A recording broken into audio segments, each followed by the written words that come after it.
Welcome to City Cinematheque, where the art and pleasure of the movies are the subject of serious discussion.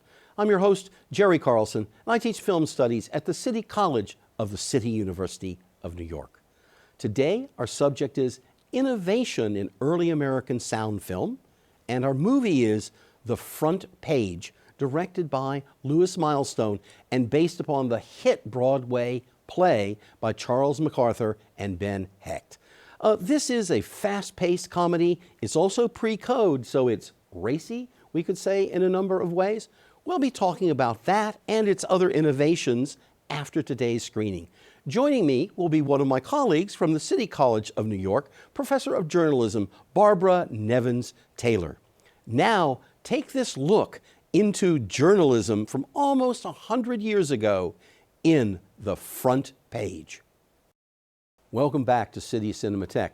I hope you've enjoyed this voyage into the world of American journalism almost a century ago, 90 some odd years. It's a fascinating film for any number of reasons. Its portrayal of the journalism profession, it's breaking out of a very well-loved theater piece into making it cinema and a set of other things. And today it's a pleasure to welcome to City Cinematheque one of my colleagues from City College. Yeah, absolutely. Professor Barbara Nevins Taylor. Barbara is the program director of journalism at the City College of New York in the Department of Media and Communication Arts. She's also a veteran journalist with 22 Emmys under her belt, and is a lifelong fan of theater and film and thinking about their relationship. So she brings a very nice toolkit along for today's discussion. Welcome. Thank you so much. It's so nice to be here. Good. So let's start on the journalism side of this. What kind of portrayal is this of a courthouse newsroom? Well, the courthouse newsroom is captured pretty well. Okay. And the idea is that there's a small room where a bunch of people sit around waiting for something to happen, or waiting for a source to call, or waiting for a trial, or waiting for a jury to come in, or waiting for Donald Trump to come into the courthouse, or to get word that his caravan is coming toward the courthouse, and then you start to move out. So there is a press room in practically every courthouse, major courthouse in America, and it's filled with a disparate set of characters. Yeah, and that's one of the great things about this film, is that this is a film that clearly has a couple of protagonists, but it's got a lot of other characters as well, all of these journalists whom we meet. Right, but I think that the setup of the journalist, to me, watching this film after all these years, seems more like the Greek chorus. Oh, yeah. And I think that Ben Hecht and Charles MacArthur borrowed a lot from theatrical convention through the ages for this film. And I think that that's one of the conventions that they snuck in there. You have the Greek chorus, you have all of these guys, and few of them are distinguishable. Right. Distinguishable characters. There is a guy who strolls around with, playing an instrument, playing the banjo. There is the guy who's phobic. There's the guy who makes the phone call to the lady. And the thing that stands out is that they're all talking at the same time. Right.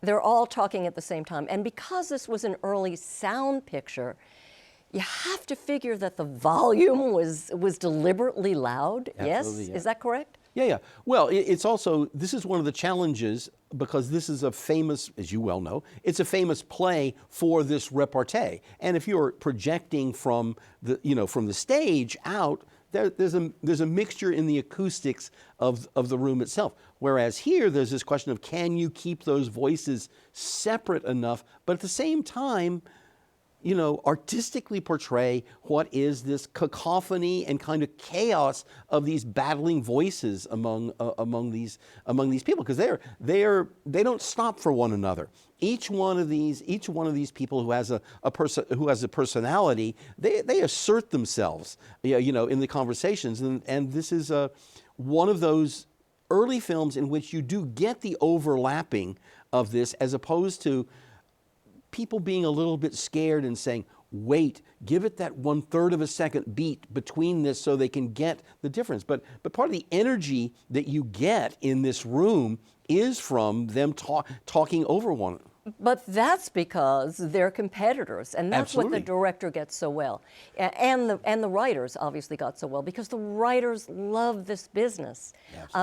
Ben Hecht wrote that this was a profession like none other. Right.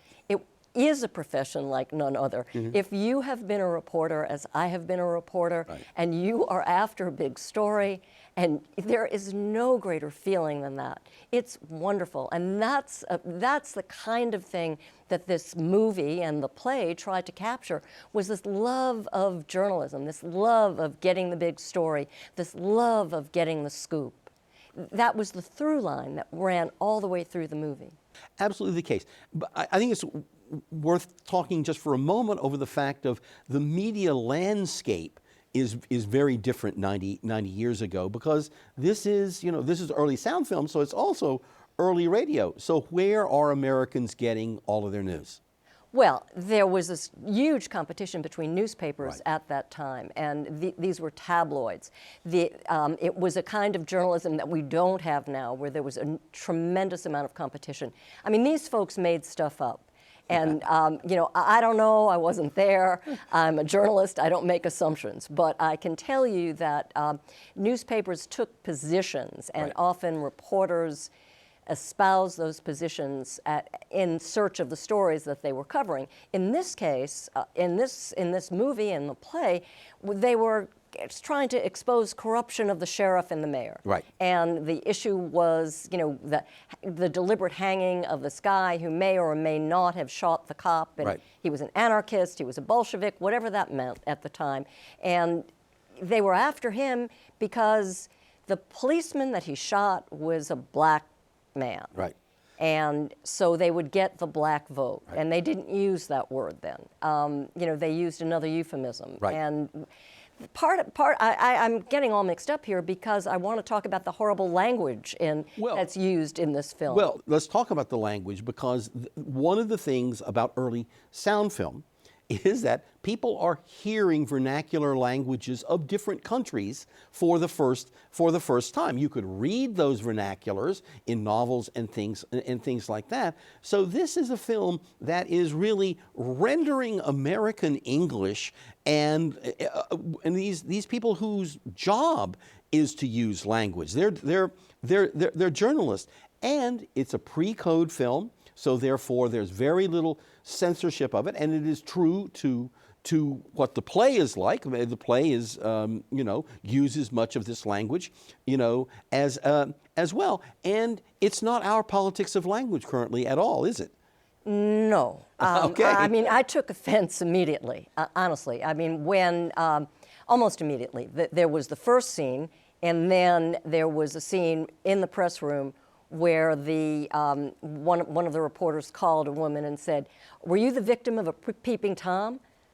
I mean, this is nice. I immediately thought this is something we would never do, something we would never do today. And then the language devolved. They used racial slurs. It was misogynistic. It was certainly sexist. The best character in the movie was Molly Malloy, I thought, for my money. Was the best character, Mae Clark. And, they treated her poorly. Absolutely. Really poorly. I mean, she jumps out the window and, oh, poor kid. I mean, come on. Yeah.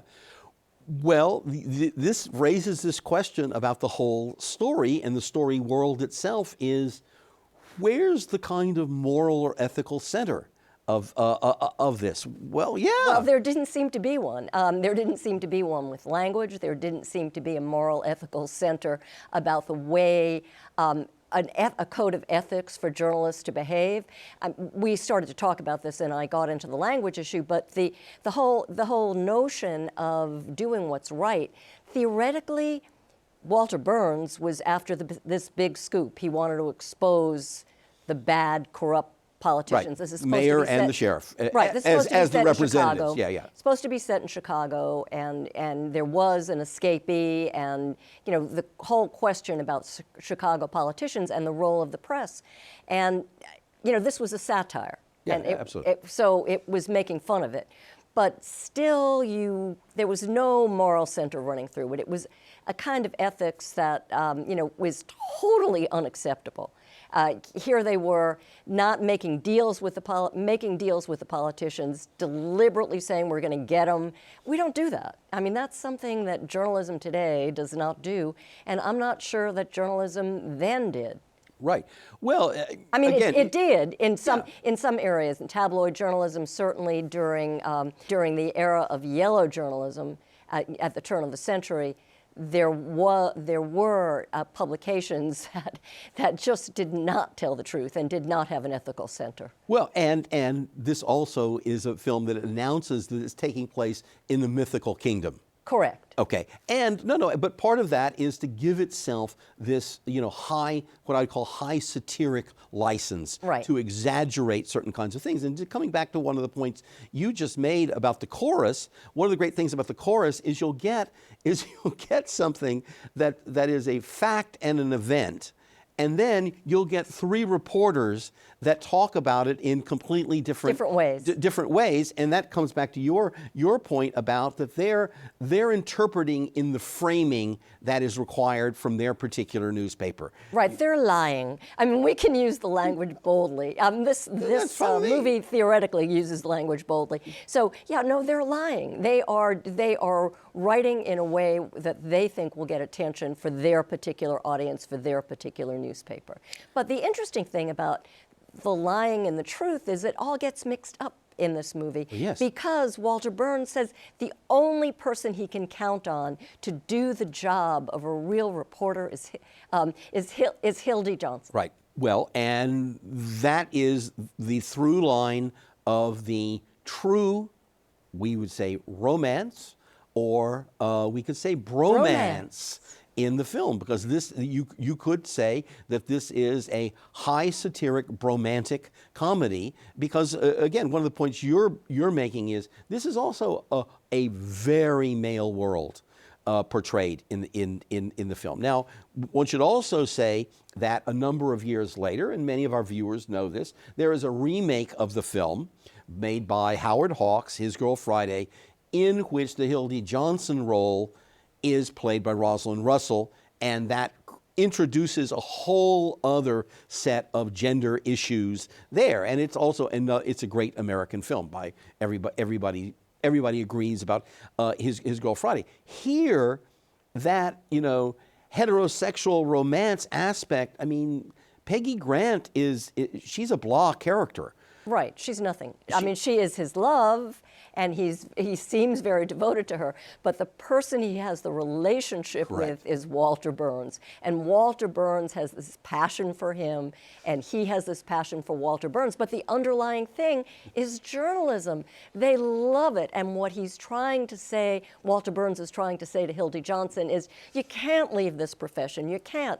And Hildy Johnson tells his colleagues in the press room, look, I'm getting out of it. I mean, who wants to peep through keyholes anymore? Right. I mean, and that is, what he's saying is, I want to grow up. I want to get out of this. I want to grow up. But it never leaves you. I can honestly tell you that. I mean, being a journalist, being a reporter, I don't even think of myself as a journalist as much as I think of myself as a reporter. In the pursuit. And that's the best job ever. Being a reporter, no other job. Right. Yeah. As Ben Hecht said, as none other. Right. Well, and to go back to the issue of how Peggy gets thrown to the side. I love the Walter Burns line. I loved a woman once. She was my third wife. And it's just such. I mean, it kind of tells you everything about the sexual politics of the film, because in this male world they are all caught up exactly in that profession and in this pursuit. And part of that is communicated cinematically in certain kinds of ways. I mean, Lewis Milestone uses a certain set of things. He will use those fast cuts among the different reporters so that we get them and we get their assertion of that point of view we were talking about. He stages things in the room in which they're running around, but it was beautifully choreographed to show all of their energy. And also, people should be aware of this. It's early sound film, but he moves the camera all the time in that room. He moves around to follow people, etc. So he finds cinematic means, aside from their language, of expressing the kind of energy that animates all these people in their pursuit. One of the shots I liked really was an early one. It was a shot through the press room door, and you can see the table and you can see the window beyond, and the window becomes a big player in the Absolutely. film. So you see the table with some of the players, but it's a beautiful shot. It's really, really beautifully set up.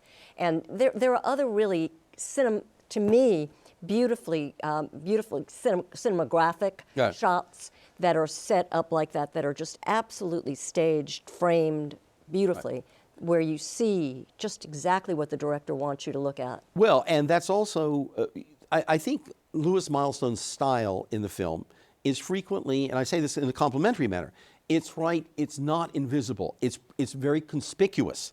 I mean, and that's also part of the declaration that it's a mythical kingdom. Hi, I'm creating a special kind of story world for you, and we're going to look at, political corruption, but through this particular kind of story thing. And for that, I'm going to, I have a nice toolkit, and I'm going to draw your attention to certain of these things. Now, it's worth noting that Milestone had just come off of one of the greatest successes of early sound film, and a film still revered today, which is All Quiet on the Western Front, which is not a comedy. It is one of the greatest of all war films about the tragedy of the slaughter of young men, in the first of the great industrial wars, World War I. And that's also a film that shows off, that shows things like what machine guns can do to people, how they massively can kill at a certain level of scale. And the interesting thing about him is he takes that toolkit and he takes it over and uses it for social criticism, but through this comic, satiric mode here, but with the appropriate exaggerations, as well, like somebody like Bensinger. Bensinger was the Falstaff character. I mean, when we go back to the discussion about taking, borrowing from playwriting history, Bensinger is the clown. He's the obsessive compulsive. We put him in there for comic relief, and he's funny. He is Absolutely. really, really funny. And then, of course, we get rid of him when we don't want him. Yeah, no, absolutely. I mean, he really has that function. And by the way, Edward Everett Horton, was an extremely highly regarded character actor at this moment. And today's fun fact is, among the reporters, he was the highest paid of all of them because they knew he would nail that particular role, and he certainly was great. We all remember Bensinger, and also the treatment by Walter Burns, the way in which he hires him and then fires him, talking to the ever ready Duffy. Walter Burns completely duplicitous. I'm going to make you a star, and then the guy walks out the door. And then he calls Duffy and says, no, not at all. Not at all. And that goes back to the language. I mean, the language of Walter Burns is, classic newsroom tough guy. And Hildy Johnson, maybe not so much, but the press corps is classic tough guy. It reminded me of my dad, who grew up in the 30s and was a child actor on Broadway, a teenage actor on Broadway in the mid-30s. And his language remained not identical. He went to Yale and he, became an educated person, but his tough guy language inflected almost every sentence. Well, you bring up a very interesting point about, legacies, and it's from the 20s and the 1930s that there's two kinds of bodies of American storytelling that have a kind of global impact. And it's the impact we still have today. It's influenced media industries and novelists and filmmakers everywhere. And one of them is, the noir novels, and that that hard, tough guy dialogue there that's in the crime things. But the other genre is the newspaper story. Yeah. And the fact that the job, part of their chase is for, the bad guys and to get the corruption. But also part of their chase, you could say even in a more general way, is the city. What's the life of the city? The throbbing heartbeat of a city, the metropolis. Absolutely the case. And part of that is that they want to capture that experience and that language that people, have in the city, in these kind of polyglot places like New York and Chicago and other great industrial cities, where there's this collision of people creating vernacular American English, out of these conflicting ethnicities and frictions, and stepping way far away from the King's English. For sure. But it was interesting because there was no regional accent. No regional accent. There was no New York accent. There was no Chicago or Midwestern accent. Right. It was this American standard Right. speech. And I'm not quite sure where it came from. I mean, we learned that I went to the High School of Performing Arts. Right, okay. A famous High School of Performing Arts. And that was one of the first things we did, was speech and diction, to get an American standard speech. Right. But in this movie, that's what they have. Well, no, absolutely. What's interesting about that is that it's American standard speech, and other films will, through film history, will deal with regional American English. I mean, people like the Coen brothers are famous switching regional. Fargo does not sound like, Oh Brother, Where Art Thou, because one is in the South and one is in Minnesota and the Dakotas. But here, again, this era is one in which, with radio and with 78 records and with things like the talkies, people are hearing standard American English for the first time. Not just reading it or reading it in newspapers, but they're actually hearing what this North American English sounds like. And the newspaper genre and the hard-boiled crime genre are two of the ways. Wow, Americans talk differently in this way, and that's part of the richness of the film. But also with that comes, as you have pointed out, the slurs come with it.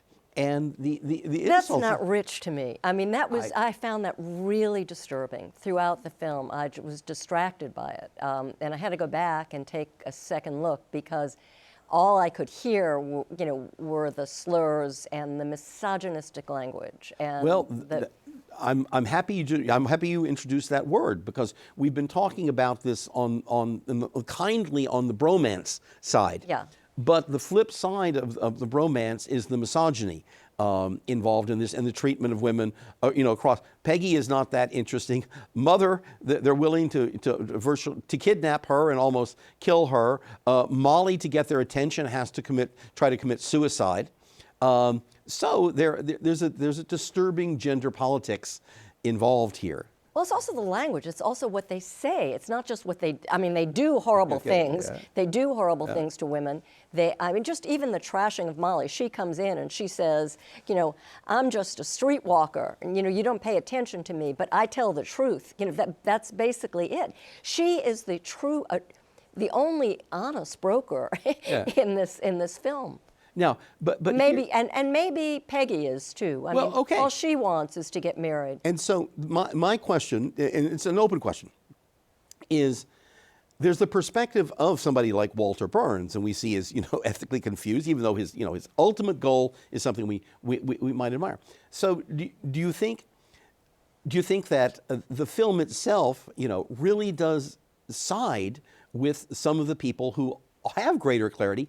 Exactly as you said, like Molly, she is the one who gives the speech of clarity, and it is this scathing criticism of this whole other world that the film both loves. Of the press world. The press world. Of the folks who are, making a scapegoat of this poor, pathetic guy. Absolutely. Who's confused, as she points out. He's confused. And hers is the morally and humanly coherent voice in the film.